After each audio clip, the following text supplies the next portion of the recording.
మిగతా రాజకీయ పార్టీలు కానీ తమ నిరసన తెలపడం జరుగుతుంది. దానిలో భాగంగా మన బీఆర్ఎస్ పార్టీ కూడా మొన్న అఖిలపక్ష సమావేశానికి కూడా వెళ్ళడం జరిగింది. దాంతోపాటు మా కార్పొరేటర్లు కూడా కొంతమంది తాజా మాజీ కార్పొరేటర్లు కూడా కమిషనర్ గారికి కూడా వినతి పత్రం ఇవ్వడం జరిగింది. బీఆర్ఎస్ పార్టీ తరఫున మేరం గారి సబితా రెడ్డి గారి ఆదేశాల మేరకు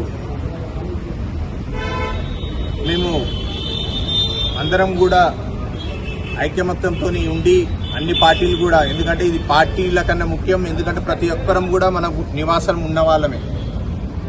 సో మనం అందరం తగ్గియాలని అందరం పోరాటం చేస్తున్నాం, అందరం కావాలనే కోరుకుంటున్నాం. కానీ అఖిలపక్షం సమావేశాన్ని కాలనీ ఫెడరేషన్స్ పిలిచినప్పుడు అన్ని పార్టీలు వచ్చినాయి. ఇప్పుడున్న రూలింగ్ పార్టీతో సహా సిపిఐ, సిపిఎం, బీఆర్ఎస్, బీఎస్పీ అన్ని వచ్చింది. కానీ ఆ రోజు బీజేపీ రాలేదు. సరే, వాళ్ళ వ్యక్తిగతమని మనం విమర్శించొద్దని మేమేం విమర్శించాం, అయిపోయింది. వాళ్ళు రాలేదు, ఓకే. కాలనీ ఫెడరేషన్స్ వాళ్ళు కూడా చెప్పారు ఎవరెవరు వచ్చారని, అందరికీ తెలుసు, పేపర్లలో వచ్చినాయి, అన్నీ వచ్చినాయి. అయితే ఈ 2 రోజులు అంది అంటే పేపర్ వాళ్ళు కానీ మీ ఎలక్ట్రానిక్ మీడియా అరే వీళ్ళు డుమ్మా కొట్టిరు, వీళ్ళు రాలేదు, వీళ్ళ ఉద్దేశం ఏంది అని చెప్పేసి అన్ని పేపర్లలో రావంగానే వాళ్ళకప్పుడు ఉలిక్కుపడి నిన్న మొన్న 2 రోజులు ధర్నా చేస్తున్నారు. సరే, ఎట్లా సంతోషం, ధర్నా చేస్తున్నారు, వాళ్ళ పార్టీ తరఫు నుంచి వాళ్ళు చేస్తారు, ఓకే. కానీ అక్కడికి వచ్చిన వ్యక్తులు నువ్వు ట్యాక్స్ ఉన్న ప్రభుత్వం పైన పోరాడాలి, ఉన్న ప్రభుత్వాన్ని అడగాలి. ప్రభుత్వం జీవో తెస్తేనే ఇప్పుడు అవుతుంది. ఏదో ఆషామాషి కలెక్టర్కి ఇచ్చినా ఎవరికి ఇచ్చినా అది పైసాయి ఇన్ఛార్జ్ మినిస్టర్ గారికి ఇవ్వాలి. అక్కడి నుంచి ఆ ఇన్ఛార్జ్ మినిస్టర్ గారు ముఖ్యమంత్రికి వెళ్ళి క్యాబినెట్ మీటింగ్లో చేస్తేనే అది అవుతుంది. జీవో చేస్తేనే అయ్యే ఇది ఇప్పుడు మనకు మున్సిపల్ చట్టాన్ని సవరిస్తేనే అవుతుంటుంది. అలాంటిది అక్కడ వచ్చిన వ్యక్తి ఎవరు, అందల్ శ్రీరాము అనే వ్యక్తి, ఎమ్మెల్యే కాంటెస్ట్ చేసిన వ్యక్తి, ఆయన వచ్చేసి వ్యక్తిగతంగా మా సబితా రెడ్డి గారిని అడగడం జరుగుతుంది. అవునయ్యా శ్రీరాములు, ఇన్ని రోజులు మేడం ఉంది కాబట్టి, మంత్రి ఉన్నది కాబట్టి ఇప్పటి వరకు కూడా ఆగినది. అదొకటి గమనించాలి మీరు.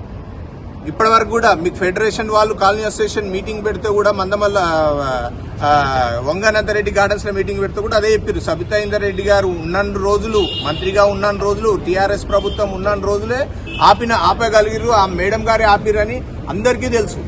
ఇప్పుడు అయ్యేది ఏంది, ఇప్పుడు ప్రభుత్వం మాది రాలేదు.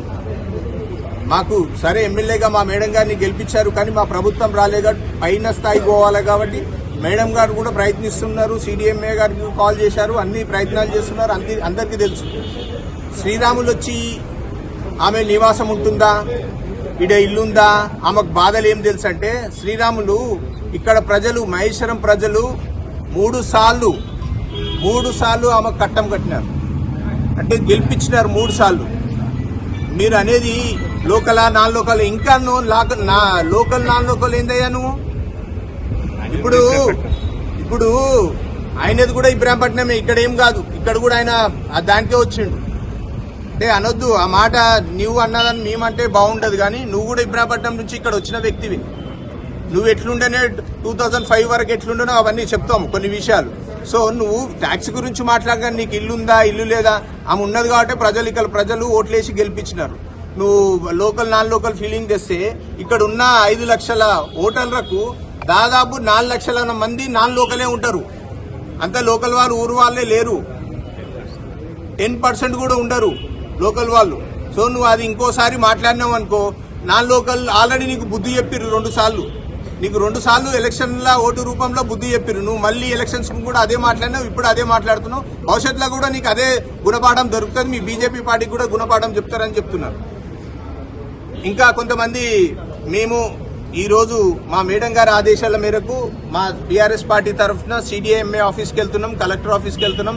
భవిష్యత్తులో మేడం గారు కానీ మా బీఆర్ఎస్ పార్టీ కానీ ఇన్ఛార్జ్ మినిస్టర్ శ్రీధర్ బాబుది కూడా అతి త్వరలో అపాయింట్మెంట్ తీసుకొని ఆయనకు కూడా వినతి పత్రం ఇవ్వడం జరుగుతుంది. అది మేము పార్టీలకు అతీతంగా మాకు కావాల్సింది మా ప్రజల శ్రేయస్సు కోసమే మేము ఏ పార్టీ అయినా, ఏ మినిస్టర్ దగ్గరకైనా పోవడానికి మా మంత్రిగా, మా ఎమ్మెల్యే గారి సబితా రెడ్డి గారి మాకు ఒకటే ఆలోచన, రాజకీయం కాదు, ఇప్పుడు ట్యాక్సులు తగ్గాలనే ఉద్దేశంతోనే మేము ఏ పార్టీ అయినా మేము పోతాం. ఇంకోటి శ్రీరాములు నిన్న అంటున్నాడు కార్పొరేటర్లకు కొమ్ము కాస్తుందని. ఒక జిల్లాలు కూడా మొన్ననే నూతనంగా ఎన్నుకున్న ఒక అధ్యక్షుడు కార్పొరేటర్లకు దోసుకుంటారు కానీ ట్యాక్సులు తగ్గించే అంత లేదు. మేము అదే అడుగుతున్నాము. ఆ కార్పొరేటర్లనే కదా 10 మందిని మీ పార్టీలో చేర్చుకున్నారు అంటే మీకు తెలియదా? ఎందుకు చేర్చుకున్నారు? మళ్ళా అంత బుద్ధి జ్ఞానం ఉన్న వాళ్ళైతే మీ పార్టీలో ఎందుకు చేర్చుకున్నారు? ఇంకొక ఆయన అంటాడు సబితా ఇంద్రారెడ్డి అలా నాయకులకు కార్పొరేటర్లకు దోసుకొని పెట్టిరని. మీ లేక మా సబితా ఇంద్రారెడ్డి దోసుకునే వ్యక్తి కాదు శ్రీరాములు. నువ్వు 2005-4 వరకు నువ్వు మాలాగానే నాదరుగులుగా మెయిన్ రోడ్ మీద ఆఫీస్ ఉండే నీది.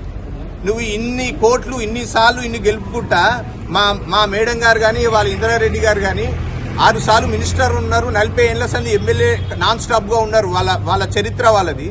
వాళ్ళు కూడా ఇప్పటికి కూడా సామాన్యంగానే ఉంటారు.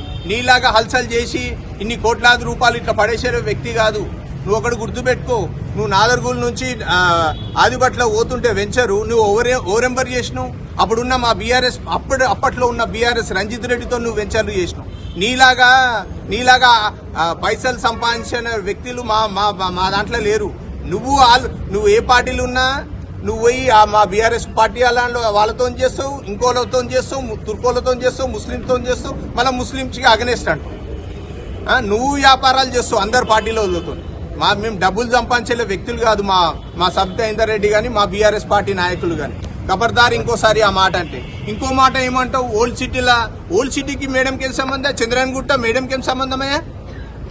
ఈయన ట్యాక్సులు కడితే చంద్రాయణగుట్టలో డెవలప్మెంట్ చేస్తారని అంటావు. మేడంకి ఏం సంబంధం ఆ విషయంలో? చంద్రాయణగుట్ట నీకు దమ్ముంటే ధైర్యం ఉంటే నీ కేంద్ర మంత్రులు ఉన్నారు, ఈరోజు నీ సెంటర్ ఉన్నారు, నువ్వు వసూలు చేపి ఏం చేపిస్తావు చెప్పి. నువ్వు ఇక్కడ ఈరోజు ఈ మీడియా సమావేశం పెట్టడానికి కారణం మీర్పేట్ కార్పొరేషన్లో ఇంటి పన్నులు అధికంగా పెంచిరని చెప్పి బీజేపీ పార్టీ వాళ్ళు ధర్నా చేస్తున్నారు. అయితే అఖిలపక్ష నుంచి ఆల్ పార్టీస్ వచ్చి సమావేశం అయినప్పుడు బీజేపీ పార్టీ వాళ్ళే డుమ్మగొట్టిరు. మళ్ళీ ఇప్పుడు వాళ్ళే వచ్చి మేమేదో ప్రజల కోసం, పేద ప్రజల కోసం మేము అండగా ఉంటామని చెప్పి ధర్నా చేస్తున్నారు. సరే చేయండి, మీరు పార్టీ పరంగా మీరు ప్రజల కోసం పోరాడుతున్నారు కాబట్టి చేయండి, ధర్నాలు చేయండి, కాదనడం లేదు. కానీ మీరు బీజేపీ నాయకుడు అందెల శ్రీరాములు గారు అదే ధర్నాలో మేడంని టార్గెట్ చేసి మాట్లాడడం ఎంతవరకు సమంజసం?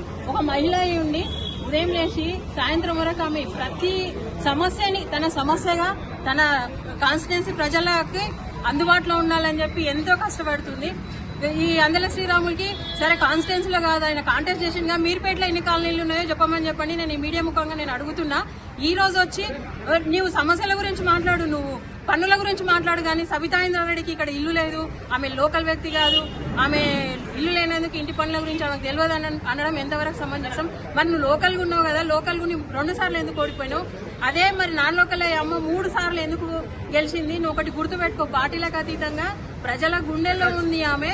ప్రజలని ఎంత అభిమానంతో చూసుకుంటే, ఎంత వాళ్ళ సమస్యలను ఆమె నెరవేరిస్తే ఈ రోజు 3 సార్లు ఆమె ఏకదాటిగా గెలిచింది. అదొకటి అర్థం చేసుకో. ఊకేనే నోటికొచ్చినట్టు మాట్లాడకు, ఈ చిల్లర మల్లర రాజకీయాలు చేయకండి మీరు. ఎందుకంటే మీరు ప్రజల కోసము ఏదో మేము వెలగబెడతామంటున్నారు. ప్రజల కోసం మీరు పోరాడేది ఉంటే పోరాడండి, కానీ నీచమైన రాజకీయాలు చేయకండి. ఒక మహిళని కించపరిచే విధంగా మాట్లాడకండి. ఇదే అందెల శ్రీరాములు గారికి నేను ఈ మీడియా ముఖాముఖిగా నేను చెప్తున్నా. ఖబర్దార్ శ్రీరాములు గారు, నువ్వు ఒక మహిళను కించపరిచినట్టు మాట్లాడినావు కదా, ఈ మహిళలో ఒక ఊకోదు.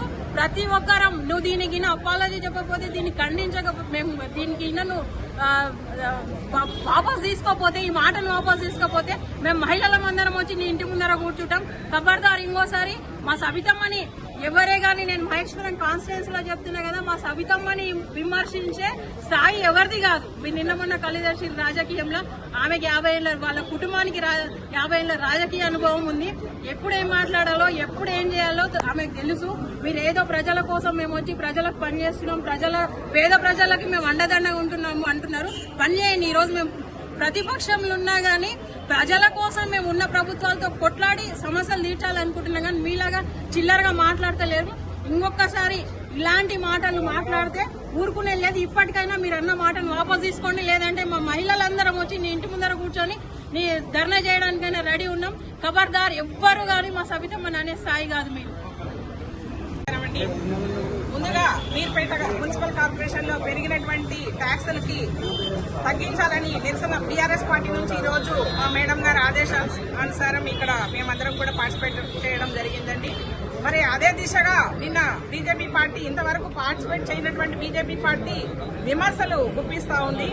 అందరి శ్రీనివాస్ యాదవ్ గారు, మరి సబితా ఇంద్రారెడ్డి గారు ఏ ప్రాంతంలో పుట్టిందంటే మీరు ప్రాంతాల గురించి ఇళ్ల గురించి మాట్లాడకండి. ఇంటి ట్యాక్స్ గురించి మేము మాట్లాడమంటున్నాం. మీ ఎజెండా ఏంటి? ఇంటి ట్యాక్స్ మీర్పేట మున్సిపల్ కార్పొరేషన్ లో తగ్గించాలని చెప్పేసి మేమందరం అనుకుంటున్నాం. కానీ మీరేం చెప్తున్నారంటే ఈ రోజు అన్ని ప్రాంతాల వాళ్ళు, ఒక తెలంగాణ ఆడబిడ్డ అండి ఆవిడ, ఈ రోజు తెలంగాణ ప్రాంతంలో అన్ని ప్రాంతాల వాళ్ళు కలిసి ఈ రోజు పార్టిసిపేట్ చేసి ఒక మినీ ఇండియా ఈ రోజు మన తెలంగాణలో ఉంది. మీరు ప్రాంతాల గురించి దయచేసి మాట్లాడకండి. ఎందుకంటే అన్ని ప్రాంతాల నుంచి ఈ రోజు ఇక్కడ వచ్చి స్థిర నివాసం ఏర్పరచుకున్నాం. ఇంటి ట్యాక్స్ గురించి మాట్లాడండి. కానీ సబితా ఇంద్రారెడ్డి గారికి ఇల్లు లేదు అంటే ఈ రోజు మండలాల్లో కందుకూరు మండలం, మహేశ్వరం మండలం డివిజన్స్ లో మున్సిపాలిటీలలో ప్రతి ఒక్క ఊరు గురించి సమస్య గురించి ఆవిడకి అవగాహన ఉందండి.